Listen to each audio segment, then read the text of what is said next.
আসসালামু আলাইকুম। কেমন আছেন সবাই? আশা করি খুব ভালো আছেন। আলহামদুলিল্লাহ আমিও খুব ভালো আছি। চলে আসলাম নতুন একটা রেসিপি নিয়ে। আজকের রেসিপি একেবারেই আলাদা। এই পাতাটাকে আপনারা কে কী নামে চেনেন কমেন্ট করে জানাবেন। আমরা তো গ্রামে গম ভাদালি বা গন্ধক পাতা বলি। এই পাতা ধুয়ে পরিষ্কার করে নিয়েছি। এখানে কিছু থানকুনি পাতা নিয়েছি। এরপর কয়েকটা রসুন এবং আদা নিয়েছি। আর এখানে কিছু শুকনো ডাল নিয়েছি। সবগুলো ভালো করে ব্লেন্ড করে নিব। আপনারা চাইলে পাটায় বেটে নিতে পারেন। এরপর এখানে পেঁয়াজ কুচি এবং কাঁচামরিচ কুচি দিয়ে দিলাম। এরপর সামান্য মরিচের গুঁড়া, ধনিয়ার গুঁড়া, জিরার গুঁড়া। এরপর এখানে সাদা এলাচ গুঁড়া দিয়ে দিব,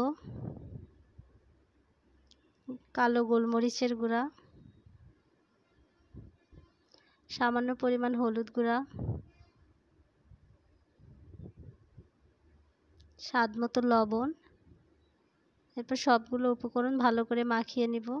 আপনারা এর আগে এই পাতার বড়া কে কে খেয়েছেন কমেন্ট করে জানাবেন।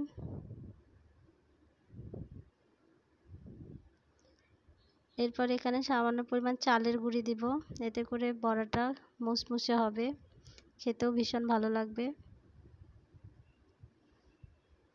সবগুলো উপকরণ ভালো করে মিক্স করে নিব। ভাজার জন্য কড়াইয়ে তেল দিয়ে দিব। তেলটা গরম হয়ে আসলে এর মধ্যে এক এক করে পেঁয়াজু বা বড়া আকারে দিয়ে দিব। এই গন্ধক পাতা, গন্ধের কারণেই হয়তো বা গন্ধক পাতা বলা হয়। প্রচুর পরিমাণে পুষ্টিগুণে ভরপুর। যাদের শরীরে অনেক বিষ ব্যথা থাকে, এই পাতার বড়া করে খেলে বা বেটে রস করে খেলে দ্রুত নিরাময় পাওয়া যায়। আমার কিন্তু ভীষণ পছন্দের।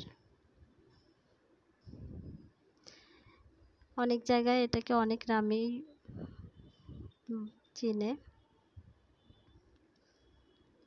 এক পাশটা হয়ে গেলে উল্টে দেব আর এক পাশটা ভাজার জন্য।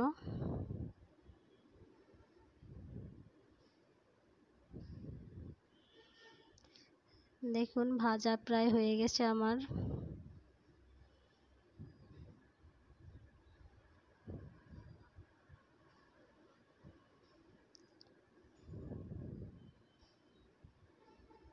দেখতেই কতটা মুসমুসে হয়েছে দেখুন।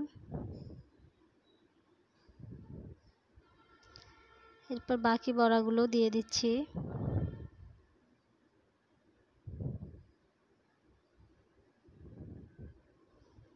এতক্ষণ যারা আমার এই ভিডিওর সাথে আছেন তাদের সকলকে অনেক অনেক ভালোবাসা এবং দোয়া রইল।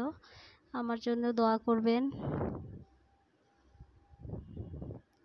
ভিডিওটি ভালো লাগলে অবশ্যই লাইক কমেন্ট শেয়ার করে পাশে থাকবেন।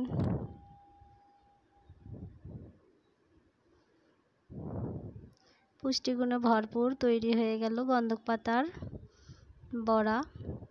সবাই ভালো থাকবেন, সুস্থ থাকবেন। আজকে এই পর্যন্তই। আবারও নতুন কোনো রেসিপি নিয়ে চলে আসবো। ততক্ষণ পর্যন্ত সবাই ভালো থাকবেন। আল্লাহ হাফেজ।